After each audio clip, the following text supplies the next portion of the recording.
Olá, amigos, senhoras e senhores.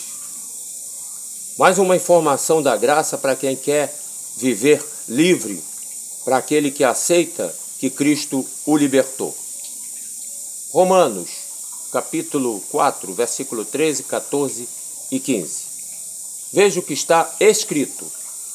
Porque a promessa que havia de ser herdeiro do mundo não foi feita pela lei a Abraão e a sua posteridade, mas sim pela justiça da fé. Então a promessa que veio a nós, através de Abraão, não foi feita pela justiça da lei, mas pela justiça da fé. Não foi promessa pela lei. Entende? Não é por isso que você faz dentro da religião que você é herdeiro de Deus. Isso aí, pelo contrário, isso aí tira você, deserda você. Veja o versículo seguinte. Porque os que são da lei não são herdeiros. Logo a fé é vã e a promessa aniquilada. Vou repetir. Se os que são da lei são herdeiros, logo a fé é vã e a promessa é aniquilada. Se vocês são salvos, a promessa é vã e é aniquilada. Entendeu por que vocês não se sentem salvos? Vocês ficam dizendo que a salvação ainda vem para vocês? Quando vocês dizem que Jesus vai voltar? Vou repetir esse versículo.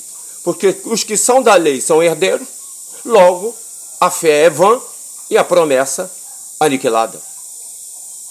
Se vocês são salvos, através do que vocês estão fazendo aí, a promessa é vã e a fé aniquilada.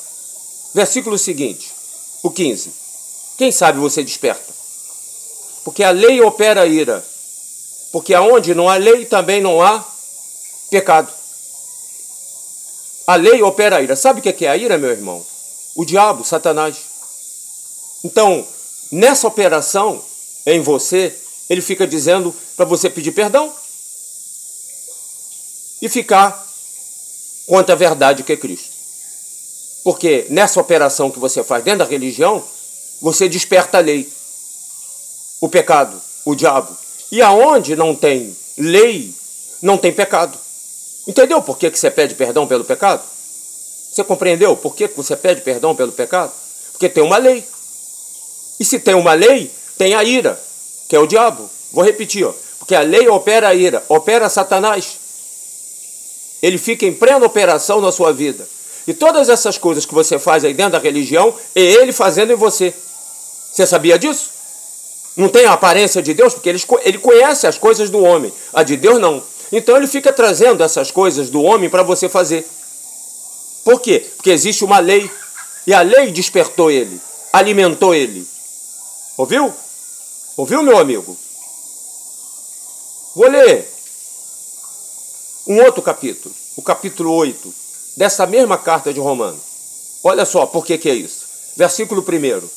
Porquanto agora nenhuma condenação há para os que estão em Cristo Jesus, que não andam segundo a carne, mas segundo o Espírito. Não tem condenação. Tá?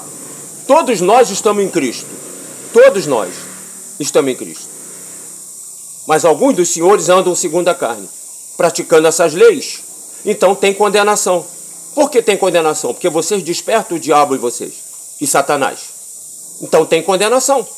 Por isso vocês pedem perdão, vocês tomam ceia, vocês pagam dízimo, vocês vão buscar consagração, bota véu na cabeça, guarda sábado. Todas essas porcarias que vocês fazem é porque tem uma condenação. Mas olha o versículo seguinte, o 2. Porque a lei de espírito de vida em Cristo Jesus me livrou da lei do pecado e da morte. Então a ressurreição de Cristo te livrou do pecado, você não é mais homem, e da morte de ficar separado de Deus. Por que você não vive nisso? Porque você não vê? Mas você não sabe que está escrito na sua Bíblia que o justo viverá da fé e não do que vê? Vê se ressuscita, tá, meu amigo? Saia de dentro desses túmulos chamado religião. O espírito de vida em Cristo Jesus te livrou do pecado, você não é mais homem, então não é mais pecado, e da morte. Você não está separado de Deus. A ressurreição de Cristo te deu esse livramento. E isso é livramento. Liberdade. E se Cristo vos libertou, verdadeiramente sereis livres. Viva essa liberdade e não a prisão que a religião te impõe para que você a sustente. Estou voltando já com mais informações da graça para quem quer viver na graça.